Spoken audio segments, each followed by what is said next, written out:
Good afternoon. Penny Dix with you here again with an extra vlog on trying to answer some questions that have been presented to me about astrology and actually what astrology is actually able to do. So, first of all, some of you will know that I am indeed an astrologer as well as a life coach. And I'm just going to put my phone on Do Not Disturb. There we go. And astrology, the best way to describe astrology is that it's a symbolic interpretation of the movement of the planets based on data that has been collected over about since probably 2000 BC. So just take a moment to absorb that. 2000 BC. So, first of all, what I'm going to do is tell you a little bit about the history of astrology and why it has become popular again in our modern society, and what it is and what it isn't, and what it can do and what it can't do. So let's just first have a little bit of a look at what astrology is and its history. And for that, I had a little research earlier to make sure I was absolutely up to speed with this. Now, the first recorded identification of astrological symbols and astrology being sort of formed and used was in Mesopotamia. And that was about 2000 BC. So that's a long time ago. And astrology and astronomy were actually used together. This was seen in classical Greece, so we're now talking about 800 BC. Also, the ancient Egyptians.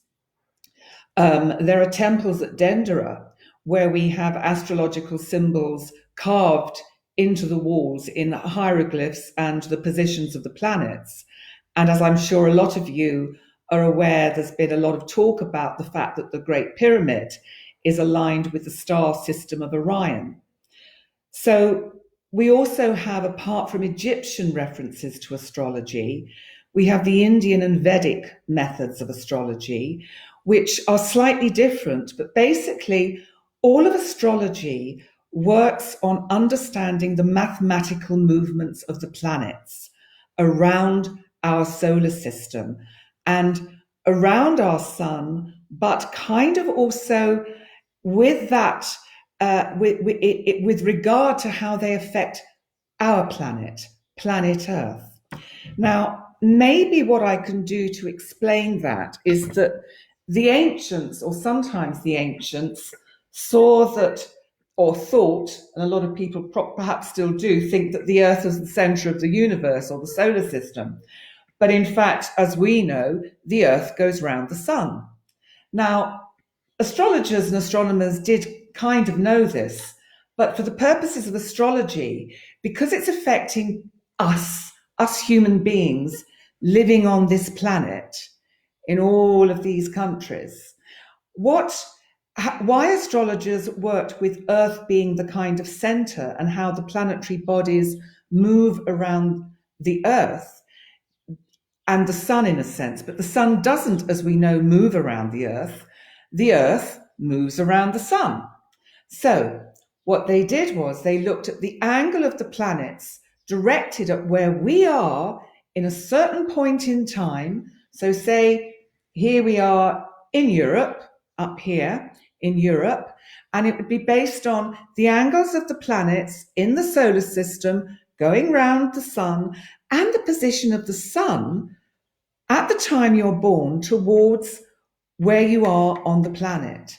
So the sun will be in a particular system of the solar system, a particular star constellation, like at the moment we're in the sign of Aries. So the sun in the sign of Aries is at a particular angle pointed towards where we are on Earth. Now, then we have to understand, for a natal chart to be cast, and for any event chart, because there are many types of different ways of using astrology constructively and helpfully, it will also determine where we are on the planet. Because if a baby born today in, say, Italy. Say we have a baby born today in Italy, the sun will be at a particular angular direction towards that baby. And the Earth, at this time where we have about 20 to 1 Central European time, the sun is virtually horizontal. So then there will be another star system or constellation that is rising over the horizon of where we're born, because the Earth, as we know, goes round like this, night and day, with the sun staying in one place, and we get night and day, night and day. And the moon, in turn, of course, is going round the Earth. So we've got that doing that, and we've got the sun doing that in its location, in its certainly definite location. It doesn't move, with Earth also moving round the sun, which, as we know, takes 365 days on the particular calendar that we use, or 366 in a leap year, which we have had this year. Now, the other thing that's interesting, because there are three very important parts of a birth chart, which is what I wanted to kind of describe as to what or why birth charts are so unique to the person that they belong to. Because let's go back to our hypothetical baby being born in Rome here. Now, if that baby, when he grows up, decides to move to Australia, now his birth chart will change slightly, not when he was born or where all the major planets are, or indeed where the moon is, because the moon will still be maybe up here in Aquarius, where it is today, okay? So it'll still be in Aquarius. But the sign, the astrological sign that is rising over the horizon, so coming from sort of night into day, will be quite difficult, will be quite different, because the ascendant of a sign, which is incredibly important, is worked out by the longitudinal lines that we have invisibly going through our planet. And those longitudinal lines are going to, so for instance, for someone, as I said, our baby living in Rome, if he even just moves to New York, for instance, his ascendant, which is how he is seen in the world, is going to be quite different. Now, why is that important? Well, it's important because it gives us a house system for the whole chart. Now, I know this is an awful lot to kind of try and explain in one short video. So I will try and sort of make it as easy to understand and simple as I can, because I want to get to the bit about what astrology can and can't do. But I think the history of astrology and its close links with astronomy and that science are incredibly important to understand if we're to understand why astrology has a relevance for our lives today. Let's have a look at the fact of, say, prediction. Now, astrology cannot actually accurately predict a particular event.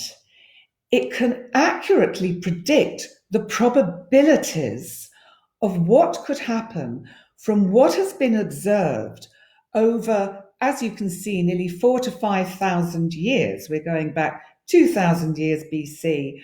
And, where I'm living in Malta, we have temples here. The temples of Menidra and Hajarim have star systems and the positions of the solar system actually engraved in the rock, in the stone. And that was done many thousands of years ago.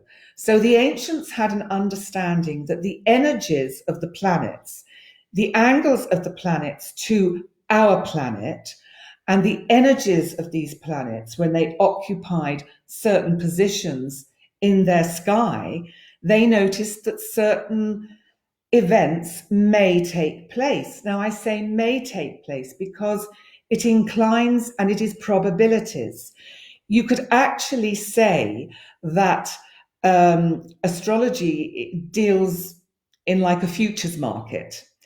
And we can see what the possibilities and the probabilities of certain things can go, the trends of what we can expect, but we can't necessarily predict with absolute accuracy what is going to happen. Now, I just want to tell you a little bit about the sort of adding to the history, because, for instance, a lot of these ancient or actually more recent people like Kepler, Brahe, Galileo, they were all court astrologers. Nostradamus was an astrologer to the court of Catherine de' Medici for 10 years. They had a huge understanding and respect for this science and really felt that it could be used in a constructive way. If we come into more recent times, astrology started to get quite a bad press during the Second World War because basically some of the German Reich, some of the high hierarchical Nazis were actually very deeply interested in astrology. In fact, even though there's no evidence that Hitler used it, and if he did, I don't think he used it very well because he lost the war. But that may have been for other reasons. But I suspect that there's no actual evidence that he used it. But he did apparently have an interest not only in astrology, but in the occult. And I think astrology got bad press where it got kind of linked with some of the more sort of mystical, esoteric subjects, which actually do not serve this subject well. Now, then we move into the sort of modern era where we have mass astrology and horoscopes. And horoscopes, in a sense, demeaned the true meaning of what astrology is about. And don't get me wrong, there are some excellent astrologers around. And there are some excellent astrologers around who do daily horoscope forecasts, that if you're an astrologer and you read these horoscopes, you can actually see where they're getting their ideas and information from, because it links in with the general movement of what is happening in our solar system currently. So also, I think astrology has become much more there in the public eye now, because we've got the internet, we've got social media, we've got much more access to researching and actually investigating the good astrologers that are out there. And there are a number of excellent astrologers that you can find on YouTube, for example, who talk at great length about the history and the understanding and the working of astrology, probably in far more detail and with probably far more expertise than I am currently at this moment. Now, I think it's also important to understand that astrology isn't something you can just learn in, say, a year. Astrology takes a lifetime. I first became interested in astrology about 40 years ago, and I've dipped in and out of it during that time, met many astrologers along the way who have taught me an immense amount. And I have done various courses along the way. And more recently, did a serious, and I'm still doing a very serious work and understanding and training within astrology with an astrologer who is excellent and brings in the psychology of our understanding of the human nature with astrology, because astrology is a symbolic system. And we have to look at the symbolism and the references in astrology, which is where they get their understanding and meaning of the planets, because the planets were named after many of the Greek gods and the Roman gods. And so the mythological qualities, the symbolic qualities that were assigned to these various gods were seen to be evident and around when certain of these planets actually behaved in certain ways that could be observed. So let's get down to basics and these very particular questions that I've been asked, which is, so we've got a helicopter going over. I'll just wait till it passes because it's very noisy.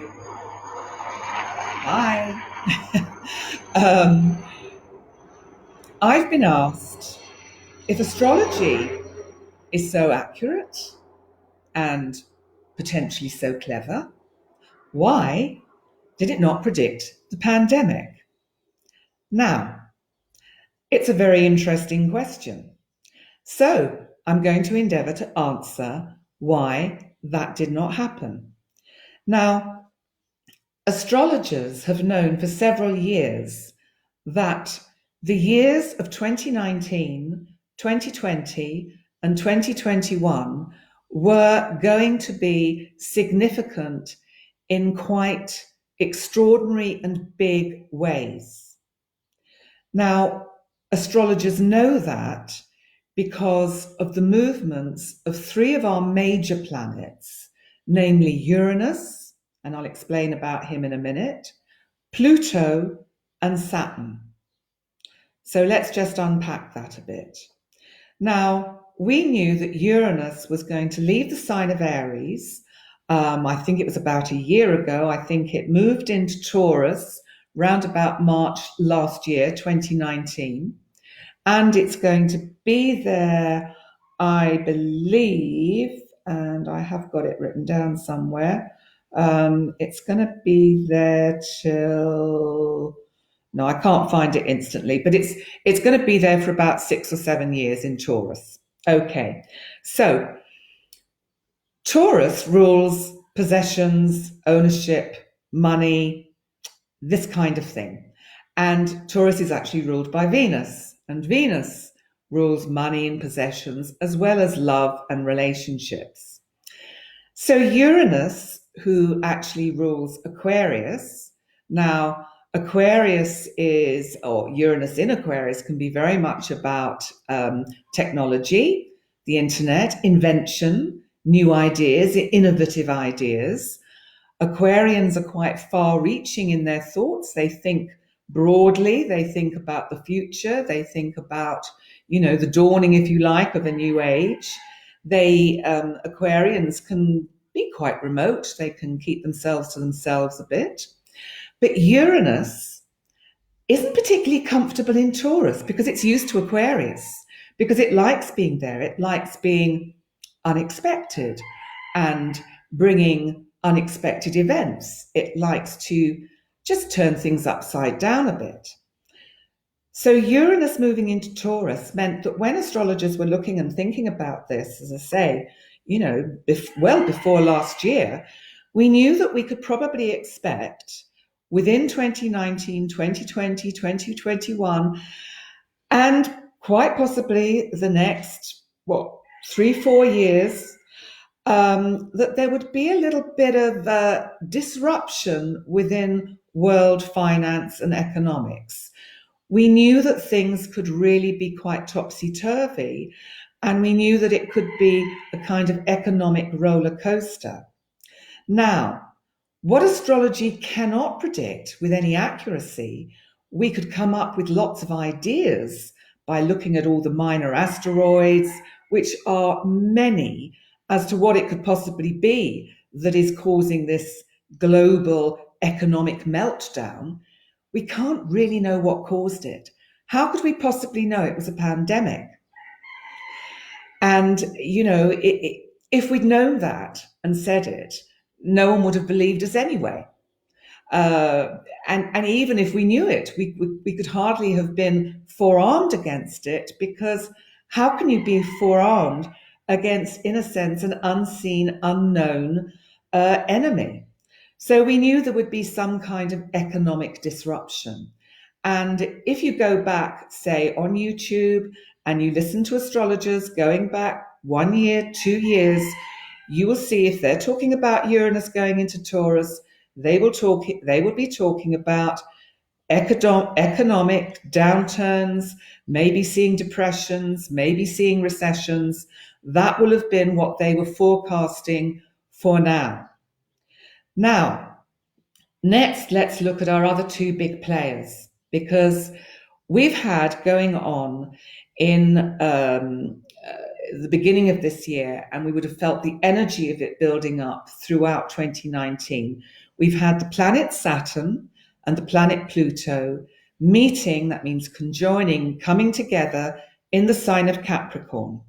Now we have to understand that Capricorn is a sign about structure because it's ruled by Saturn, and Saturn likes boundaries, structure. It likes things in order. It likes rules. It likes laws, and it likes things to be done properly.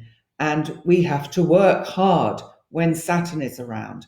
We have to really, in a sense, bow down to its limits, accept them, and understand that if we fight against the limits and the boundaries that Saturn puts upon us, it's going to be harder for us.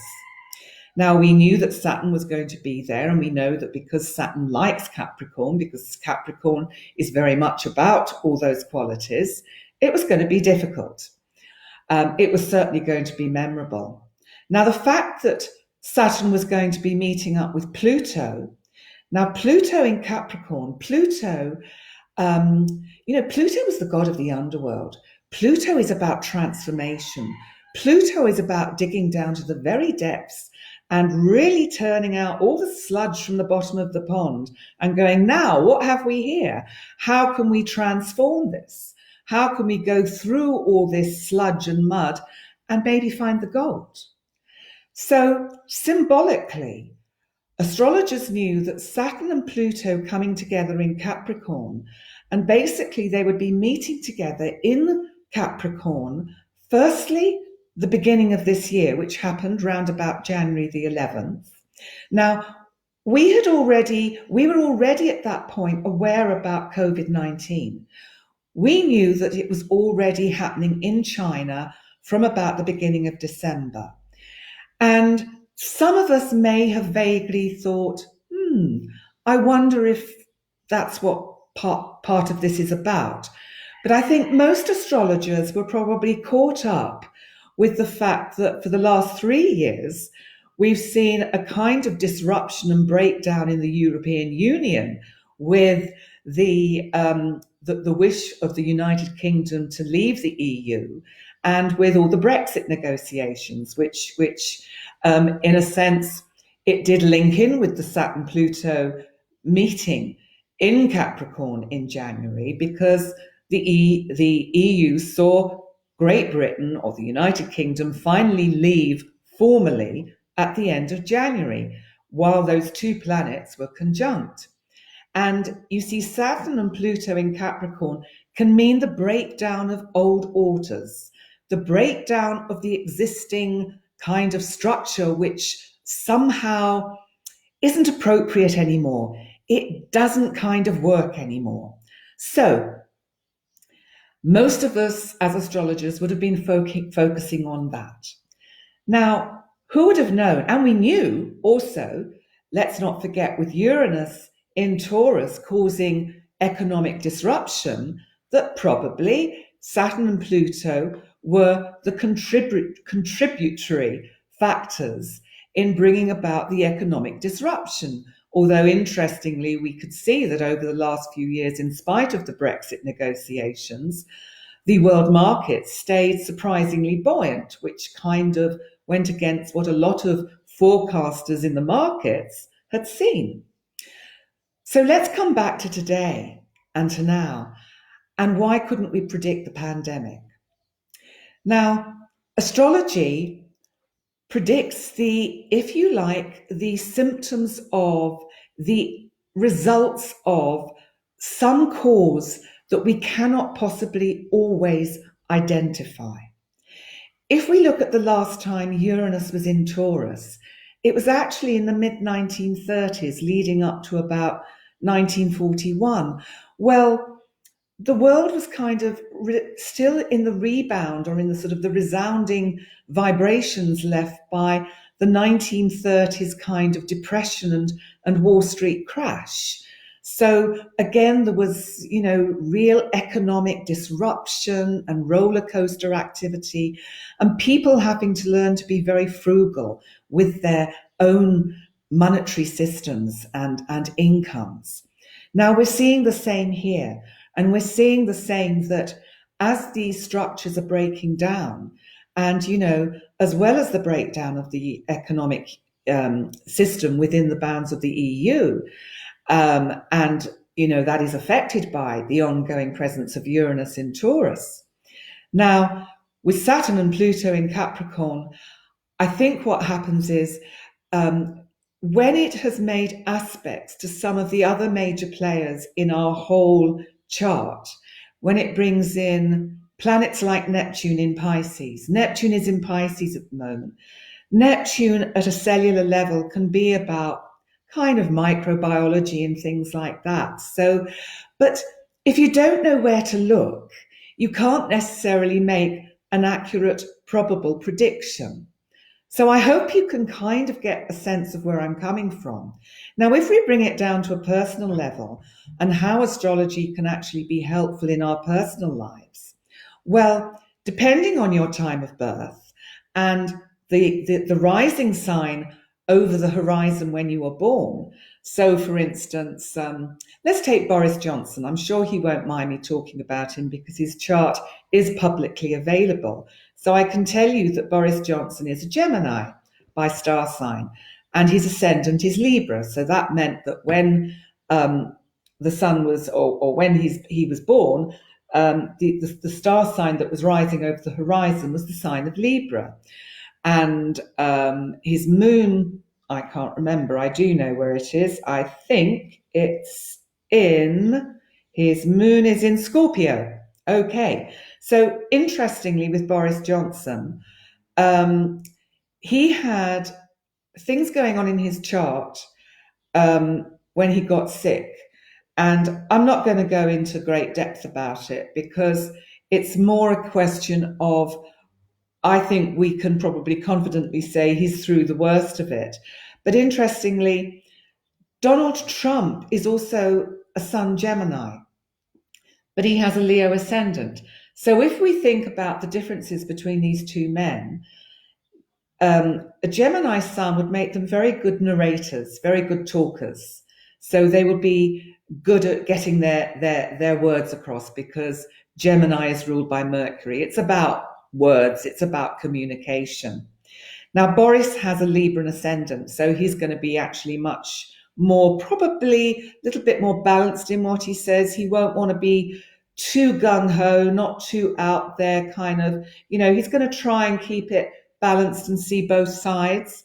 Whereas Donald Trump, who has his sun in Gemini, has a Leo ascendant. So he's much more out there, and he's just going to say it how it is, because that's in a sense what Leos do. Leos like to be out there and they want to say it how it is and just get their point across, and that's how it is, and that's how it is.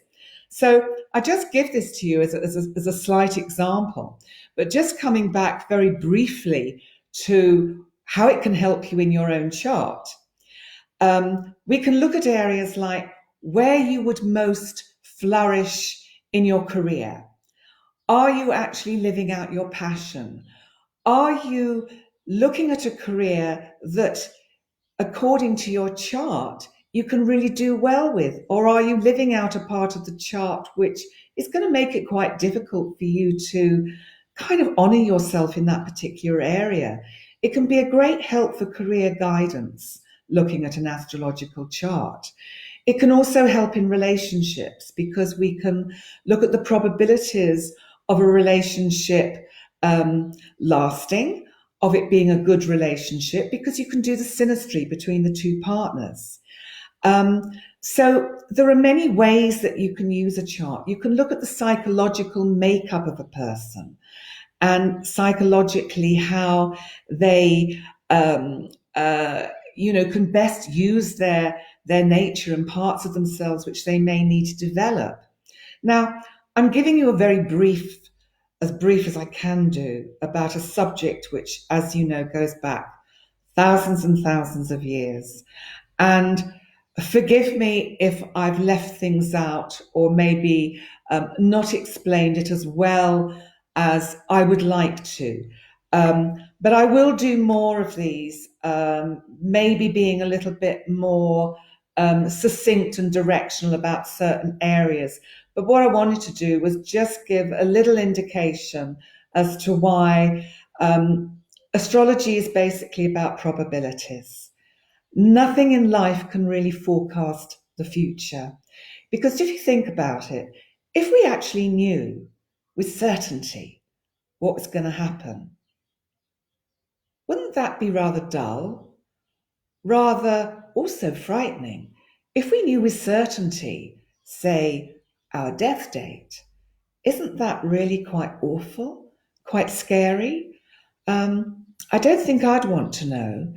And, I don't think there is any system that can really genuinely predict, because what it does is it takes away our free will and our choice.